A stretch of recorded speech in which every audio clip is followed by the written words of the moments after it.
अस्सलाम वालेकुम। डियर्स, मैंने आपके साथ दो पेपर्स पहले शेयर किए थे लेक्चरर बॉटनी के। एक था 2017 का और एक 2019 का। आज ये लेक्चरर बॉटनी का एक तीसरा पेपर है। ये पेपर है एजेके पीएससी का 2013 का। 10/9/2013 को ये पेपर पीएससी ने लिया था। तो इस पेपर को भी हम सॉल्व करते हैं। इसकी अगर क्वेश्चंस की बात करें, जो पहला क्वेश्चन अगर हम उसकी बात करें, the branch of botany that deals with the form of the plant is known as anatomy, cytology, morphology, physiology. की वो ब्रांच जो फॉर्म से ही स्ट्रक्चर से रिलेटेड, तो हम उसको मार्फोलॉजी बोलते हैं। जो इंटरनल स्ट्रक्चर है उसको हम अनाटमी बोलते हैं। सेल की स्टडी की साइटोलॉजी, तो जो उसकी फॉर्म या स्ट्रक्चर है उसको मार्फोलॉजी। क्वेश्चन नंबर 2 है the basic characteristics of all angiosperm is that they have, यानी जो एंजियोस्पर्म है उनकी कौन सी स्ट्रक्चर है बेसिक। उनकी टैप रूट होती है, डाइकाट सीड होता है, फ्लावर। तो अगर हम एंजियोस्पर्म की बात करें ज़रा, उनके अंदर रूट भी टैप रूट होती है जो रेडिकल से निकलती है, सीड भी उनका डाइकाट होता है, फ्लावर्स भी होता है। तो इसको मतलब ये तीनों करेक्टर्स हैं। All of these correct option. Question number 3 है which species are more vulnerable to extinction as to the common ones. कि अगर हम देखें कौन सी स्पीशीज़ को एक्सटेंक्ट होने का चांसेस ज़्यादा होते हैं, वो ज़्यादा वल्नरेबल होती हैं। एंडेमिक वो होती है जो एक ही जगह पे एंडेमिक हो जाती है या एक जगह पे रिस्ट्रिक्ट हो जाती है, उनको हम एंडेमिक स्पीशीज़ बोलते हैं। फर्न्स ये टेरिडोफाइट्स हैं। Rare none. तो ज़्यादा सूटेबल ऑप्शन अगर हम देखें ये दो तो नहीं है, तो रेयर वो स्पीशीज़ हैं जिनको एक्सटेंशन होने के जो है चांसेस ज़्यादा होते हैं। क्वेश्चन नंबर 4 है ecosystem is a biological environment consisting of organisms living in a particular area, the non living physical components of the environment which they. ये कह रहा है कि इकोसिस्टम क्या है बेसिकली, कि वो डेफिनेशन लिखी हुई है कि इकोसिस्टम के अंदर बायोलॉजिकल एनवायरनमेंट होता है जिसके अंदर लिविंग ऑर्गेनिजम्स हैं, पर्टिकुलर एरिया के अंदर रह रहे हैं, और वो नॉन लिविंग जो फिजिकल कंपोनेंट्स हैं उनके साथ उनका क्या रिलेशन है, या वो उनके साथ मिक्स नहीं होते, के साथ इंटरेक्ट करते हैं, इनके ऊपर इन्फ्लुएंस करते हैं। तो यहाँ पे कुछ कन्फ्यूजन भी है। ये सारे भी हो सकते हैं क्योंकि देखें लिविंग ऑर्गेनिज्म वहाँ पे मिक्स भी नहीं होते, खास एरिया में रह रहे होते हैं, इंटरेक्शन भी उनका होता है और सराउंडिंग को इन्फ्लुएंस भी कर सकते हैं। तो इस कंडीशन में ऑल ऑफ दीज ऑप्शन भी ट्रू हो सकता है, इसको चेक कर लेना। तो मैंने वैसे इंटरेक्ट लगाया है कि जो इस स्टेटमेंट के हिसाब से कि the components of environment which they interact, तो वैसे ये तीनों करेक्ट हो सकता है ऑल ऑफ दीज, तो चेक कर लेना। क्वेश्चन नंबर 5 है the most common cause of succession in newly expose region. कि जो न्यूली एक्सपोज रीजन है वहाँ पे सक्सीशन की क्या वजह होती है कॉमन। रेजिस्टेंस की वजह से वहाँ सक्सीशन होती है, इन्फ्लुएंस ऑफ हार्ब्स की वजह से, क्लाइमेट चेंज। तो न्यू एरिया के अंदर जो सक्सीजन स्टार्ट है तो ड्यू टू क्लाइमेट चेंज की वजह। क्वेश्चन नंबर 6 है अ flower with essential and non essential words. कि वो वाला फ्लावर जिसमें दोनों पार्ट्स एसेंशियल भी और नॉन एसेंशियल भी मौजूद हो, कंप्लीट कहलाएगा, इनकम्प्लीट से साइड इरेगुलर। तो जिसके अंदर दोनों पार्ट्स मौजूद हों, एसेंशियल भी और नॉन एसेंशियल भी, यानी रिप्रोडक्टिव भी और वेजिटेटिव भी, तो उसको हम कंप्लीट फ्लावर का नाम देते हैं। क्वेश्चन नंबर 7 है which of the following is not a single flower. कि इनमें से कौन सा जो है वो एक सिंगल फ्लावर नहीं है बल्कि एक ग्रुप ऑफ फ्लावर्स हैं। चाइना रोज ये भी सिंगल फ्लावर है, सनफ्लावर भी सिंगल फ्लावर होता है। पिटोनिया की अगर बात करें, ये वो फ्लावर है जो सिंगल नहीं होता बल्कि एक से ज्यादा के ऊपर मुश्तमिल होता है। लिली जो है ये भी सिंगल है। नेक्स्ट है क्वेश्चन नंबर 8। क्वेश्चन नंबर 8 है in dioecious plants the male and female parts are carried by. कि डाइशियस प्लांट्स के अंदर अगर हम बात करें जो मेल और फीमेल पार्ट्स हैं वो कहाँ पे होते हैं, सेम प्लांट के ऊपर, डिफरेंट के ऊपर, सेम फ्लावर के ऊपर, ऑल ऑफ दीज।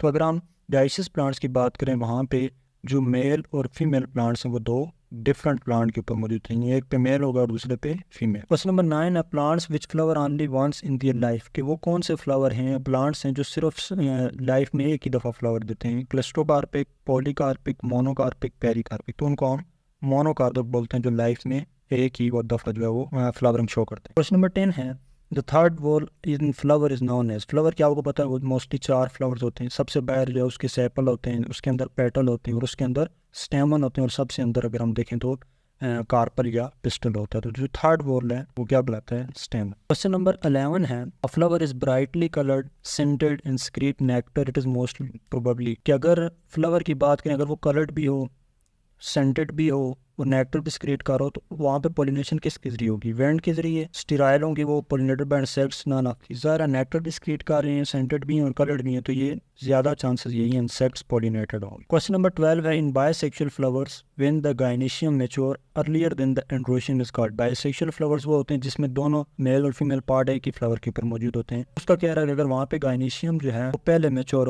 हो जाए एंड्रोशियम से, तो उस फ्लावर को क्या बोलेंगे, प्रोटेंड्री, प्रोटोगाइनी, हेट्रोगेमी, ऑटोगेमी। अगर गायनेशियम पहले मैच्योर हो जाए तो उसको प्रोटोगाइनी बोलेंगे, अगर एंड्रोशियम पहले मैच्योर हो जाए तो उसको प्रोटो एंड्री बोलेंगे। क्वेश्चन नंबर 13 है in which of the following plants the male and female flower occur in the same individual. कौन से ऐसे प्लांट्स हैं इनमें से कि जिनके ऊपर मेल और फीमेल जो है वो एक ही इंडिविजुअल के ऊपर मौजूद होते हैं दोनों? Grain, pumpkin, hibiscus, none of this. Hibiscus जो प्लांट है इसकी कंडीशन में मेल और फीमेल जो पार्ट्स हैं वो दोनों सेम इंडिविजुअल के ऊपर मौजूद होते हैं। क्वेश्चन नंबर 14 है angiosperm differ from gymnosperm in having. Angiosperm जो है वो किस वजह से जिम्नोस्पर्म से डिफर करते हैं? कार्टिलेडन की वजह से, ट्रैक्यूड्स की वजह से, फ्रूट्स की वजह से, ब्रॉड लीव्स की वजह से। तो जो अगर एंजियोस्पर्म की बात करें वहाँ जो स्पेशल करेक्टर ऑफ फ्रूट ये जमनों के अंदर नहीं होता, इस वजह से ये डिफर करते हैं। क्वेश्चन नंबर 15 है the roots which develop from any portion of the plant except the radicle are known as. अगर रेडिकल की बात करेंगे ये सीड का वो पार्ट है जहाँ से कोई रूट्स निकले तो हम उनको टैप रूट्स बोलते हैं।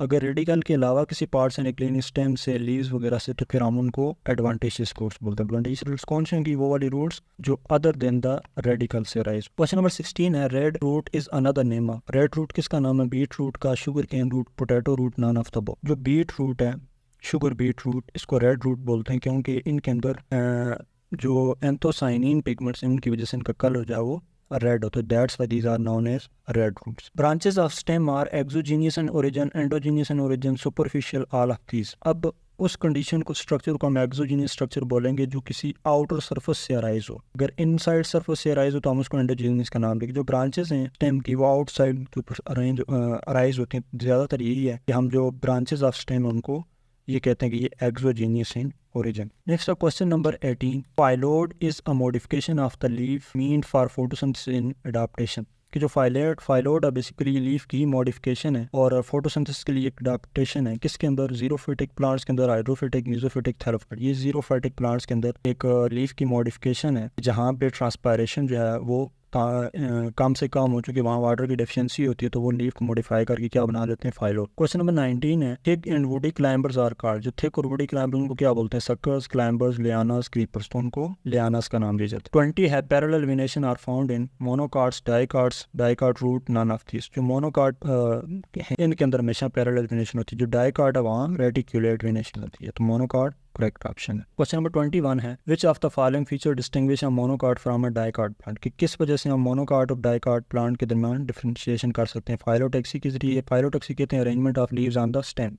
विनेशन, जो वेन्स हैं उनकी अरेंजमेंट को विनेशन बोलते हैं। Vernation, aestivation. बाकी तीनों नहीं है तो मतलब मोनोकार्ड और डाइकार्ड के दरमियान हम डिफरेंस विनेशन की बेस पे कर सकते हैं क्योंकि मोनोकार्ड में पैरेलल विनेशन होती है, डाइकार्ड के अंदर रेटिकुलेट विनेशन होती है। क्वेश्चन नंबर 22 है bulb is a modification of root, radicle, stem, plumule. जो बल्ब है बेसिकली ये स्टेम की मॉडिफिकेशन और बल्ब की कॉमन एग्जांपल जो है ये ऑनियन वगैरह। क्वेश्चन नंबर 23 है pollination is the process of germination, growth of pollen tube, transfer of pollen, none of these. Pollination basically transfer of pollen from male part of the flower to the female part of the flower. यानी जो स्टेमन है वहाँ से carpel के ऊपर जो pollen का transfer है उसको हम बेसिकली क्या बोलते हैं? पोलिनेशन बोलते हैं। क्वेश्चन नंबर 24 है एंटाइन of pollen grain is composed of. एंटाइन जो है ये दो लेयर्स हैं पोलन ग्रेन की, एक को एक्साइन बोलते हैं, एक को एंटाइन। आउटर जो है वो एक्साइन कहलाती है और इनर एंटाइन कहलाती है। तो ये कह रहा है कि पोलन ग्रेन की जो एंटाइन है वो किसकी बनी होती है? तो एंटाइन बेसिकली सेलुलोज और एक्टिन की बनी होती है। दोनों की जो केमिकल कंपोजिशन है वो वेरी कर रही होती है। एंटाइन की अलग है और एक्साइन की अलग है। नेक्स्ट क्वेश्चन नंबर 25 अभी एक्साइन का पूछ रहा है। The exine of a pollen grain is made up of lignocellulose, pollenkitt, sporopollenin, pectin and cellulose.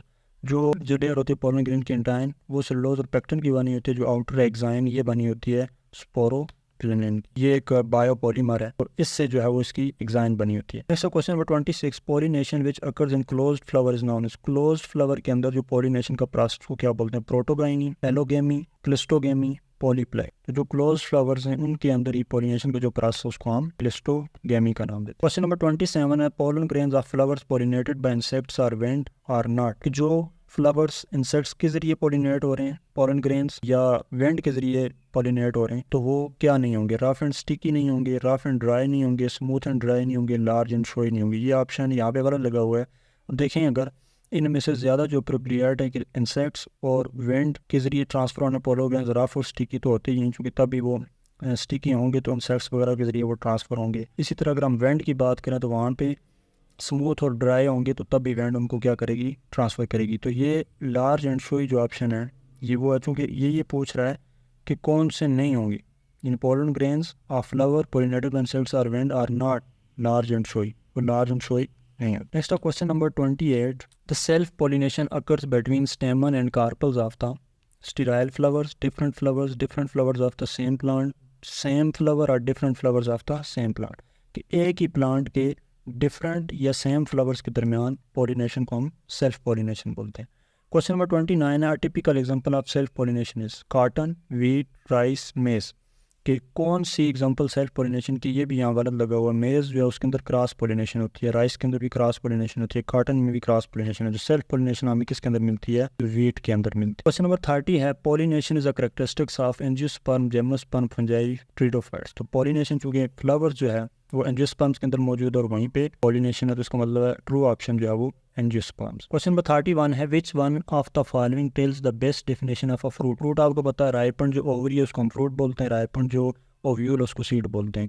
Product of स्टेमन भी नहीं है, प्रोडक्ट ऑफ फ्लावर भी नहीं है, प्रोडक्ट ऑफ ओवरी। ओवरी जो है वो राइपन होकर फ्रूट बनाती है। क्वेश्चन नंबर 32 है, fruit which develops from a condense inflorescence is called, यानी जो कंडेंस इन्फ्लोरेसेंस है वहाँ से अगर फ्रूट जो है वो डेवलप हो तो इसका मतलब है ज़रा ग्रुप ऑफ फ्लावर इन्वॉल्व है, तो उसको हम क्या कहेंगे, area of fruit, simple fruit, aggregated fruit, इसको कहेंगे कंपोजिट फ्रूट या मल्टीपल फ्रूट। क्वेश्चन नंबर 33 है, drupe is recognised by. Drupe अगर हम देखें ये फ्रूट है जिसके तीन बल्कि उसके अंदर लेयर्स मिलेंगी। एक आउटर जिसको आप पेरिकार्प का नाम देते हैं, देन मीजोकार्प, और देन इनर साइड पे अगर आप देखें तो एंडोकार्प। तो ये किससे किस रिकॉग्नाइज कर सकते हैं, fleshy seed coat, stony mesocarp, stony endocarp, thin seed coat, यानी उसके अंदर अगर आप देखें तो स्टोनी एंडोकार्प मौजूद होता है हार्ड, तो इस वजह से हम इसको ड्रूप जो फ्रूट है उसको हम रिकॉग्नाइज कर सकते हैं। जैसे अगर देखें ना, मैंगो जो है वो ड्रूप फ्रूट है, उसके बाहर सबसे बाहर एक आउटर लेयर होती है, फिर इनर मीजोकार्प होती है जिसको हम फ्लैशी पार्ट उसको हम खाने के लिए यूज़ करते हैं, और फिर इनर साइड पे सीड होता है जो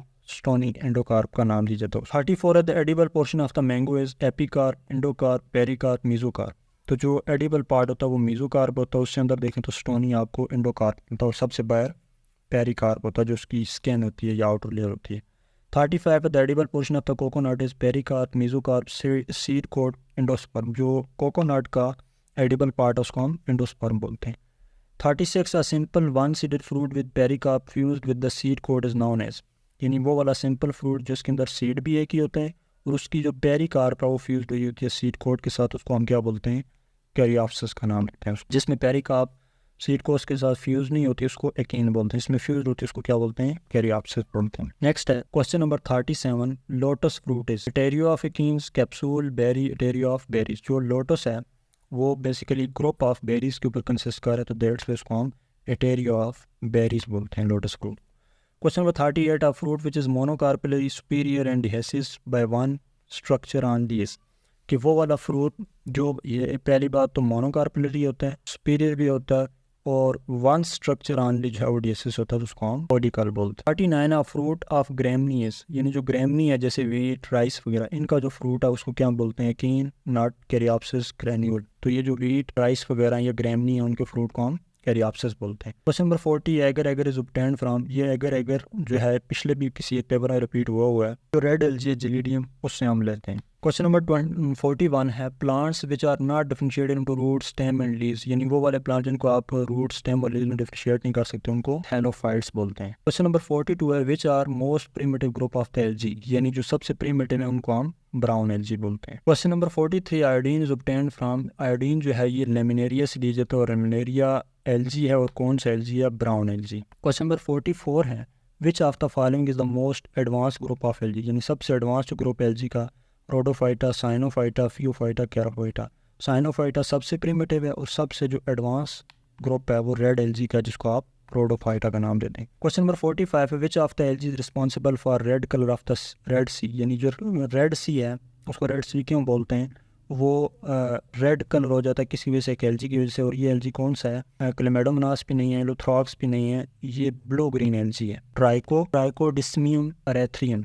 ट्राइकोडिस्मियम एरेथ्रियम जो है ब्लू ग्रीन एल्जी, इसकी वजह से जो है रेड सी का कलर जो है वो रेड होता है, या उसको हम रेड सी